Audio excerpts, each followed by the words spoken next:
Selamat menonton dan jangan lupa di-subscribe ya.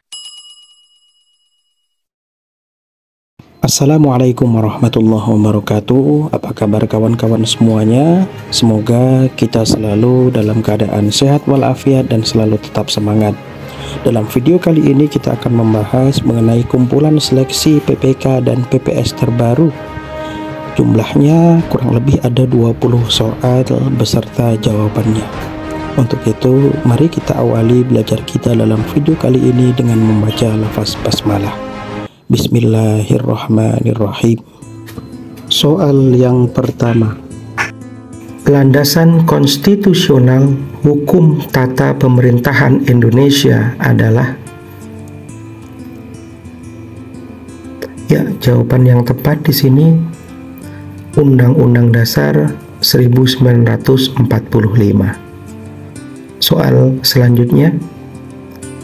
Pancasila dapat mempersatukan bangsa Indonesia dan dapat memberikan penuntun dalam mencapai kebahagiaan lahir dan batin dalam masyarakat yang beragam. Hal ini merupakan hakikat Pancasila sebagai, ya, jawabannya adalah hakikat Pancasila sebagai pandangan hidup bangsa.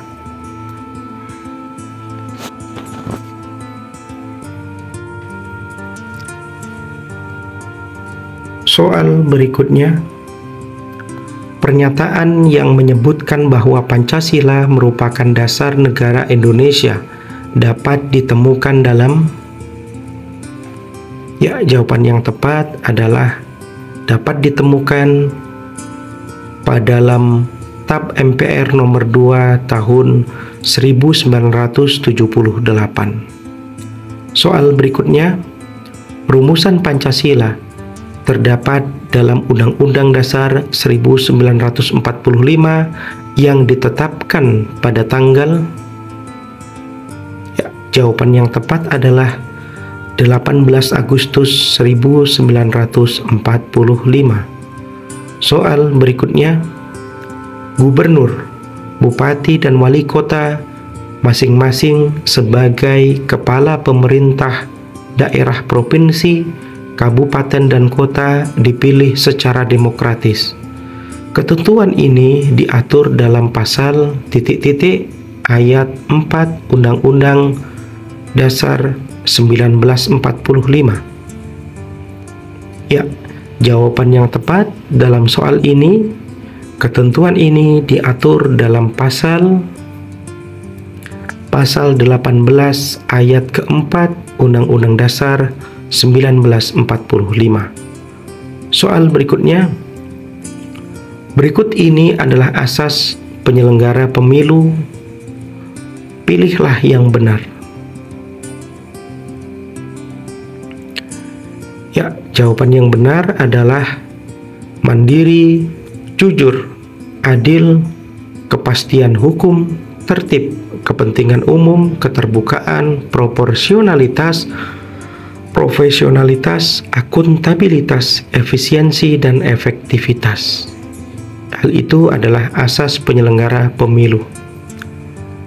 Soal berikutnya. Salah satu ciri negara demokrasi adalah dilaksanakannya pemilu dalam waktu-waktu tertentu. Pemilu dilaksanakan karena ada tujuan-tujuan tertentu yang ingin dicapai. Apa saja yang menjadi tujuan pemilu? Ya, yang menjadi tujuan pemilu adalah memungkinkan terjadinya peralihan pemerintahan secara aman dan tertib sebagai perwujudan kedaulatan rakyat dan dalam rangka melaksanakan hak asasi warga negara. Soal berikutnya. Yang memiliki hak pilih adalah warga negara Indonesia yang ... Ya, jawaban yang tepat di sini adalah yang memiliki hak pilih adalah warga negara Indonesia yang sudah berusia 17 tahun atau sudah pernah menikah dan tercatat. Soal berikutnya, untuk dapat menggunakan hak memilih, warga Indonesia harus titik-titik. Ya, jawaban yang tepat adalah terdaftar sebagai pemilih. Soal berikutnya, laporan pelanggaran pemilihan pada setiap tahapan penyelenggaraan pemilihan bupati dan wali kota dapat disampaikan kepada Panwas Kabupaten Kota oleh orang-orang di bawah ini kecuali. Ya, jawabannya adalah siswa sekolah dasar. Soal berikutnya, partai politik atau gabungan dari partai politik dapat mendaftarkan calon apabila memenuhi persyaratan perolehan sekurang-kurangnya titik-titik dari jumlah kursi DPRD atau titik-titik dari akumulasi perolehan suara sah dalam pemilu anggota DPRD di daerah yang bersangkutan. Ya, jawaban yang tepat di sini 20% dan 25%. Partai politik atau gabungan dari partai politik dapat mendaftarkan calon apabila memenuhi persyaratan perolehan sekurang-kurangnya 20% dari jumlah kursi DPRD atau 25% dari akumulasi perolehan suara yang sah dalam pemilu anggota DPRD di daerah yang bersangkutan.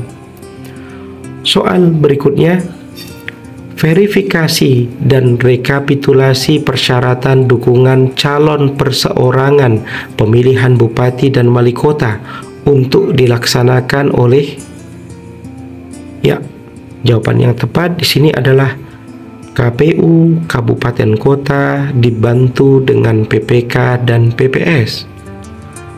Kita masuk soal berikutnya. Verifikasi dukungan calon perseorangan dilakukan oleh PPS paling lama titik-titik sejak dokumen daftar dukungan diserahkan. Ya, jawaban yang tepat di sini adalah 14 hari. Verifikasi daftar dukungan calon perseorangan dilakukan oleh PPS paling lama 14 hari sejak dokumen daftar dukungan diserahkan. Soal berikutnya, dalam kampanye dilarang untuk melibatkan titik-titik. Ya, jawaban yang tepat di sini, dalam kampanye dilarang melibatkan pejabat BUMN ataupun BUMD, PNS, Polri, TNI, dan kepala desa. Soal berikutnya, menurut peraturan pemerintah nomor 7 tahun 2017, pemilih untuk setiap TPS paling banyak berjumlah titik-titik. Ya, jawaban yang tepat di sini adalah menurut peraturan pemerintah nomor 7 tahun 2017, pemilih untuk setiap TPS paling banyak berjumlah 500 orang. Kita masuk soal berikutnya. Untuk pemilih tunanetra, tunadaksa, atau yang mempunyai halangan fisik lainnya dapat memberikan suaranya di TPS. Ya, jawaban yang tepat di sini, ya, untuk pemilih tunanetra, tunadaksa, atau yang mempunyai halangan fisik lain pada saat memberikan suaranya di TPS dapat dibantu oleh petugas KPPS atau orang lain atas permintaan pemilih. Soal berikutnya, bupati dan wali kota terpilih dilantik oleh, ya, jawaban yang tepat di sini adalah menteri. Bupati dan wali kota terpilih dilantik oleh menteri. Soal berikutnya, PPK merupakan singkatan dari, ya, jawaban yang tepat di sini adalah Panitia Pemilihan Kecamatan. Soal berikutnya, PPS singkatan dari? Ya, jawaban yang tepat adalah Panitia Pemungutan Suara. Soal berikutnya, KPPS singkatan dari? Ya, jawaban yang tepat di sini adalah Kelompok Penyelenggara Pemungutan Suara. Baiklah kawan-kawan sekalian, sampai di sini dulu belajar kita dalam video kali ini. Semoga bermanfaat. Wassalamualaikum warahmatullahi wabarakatuh.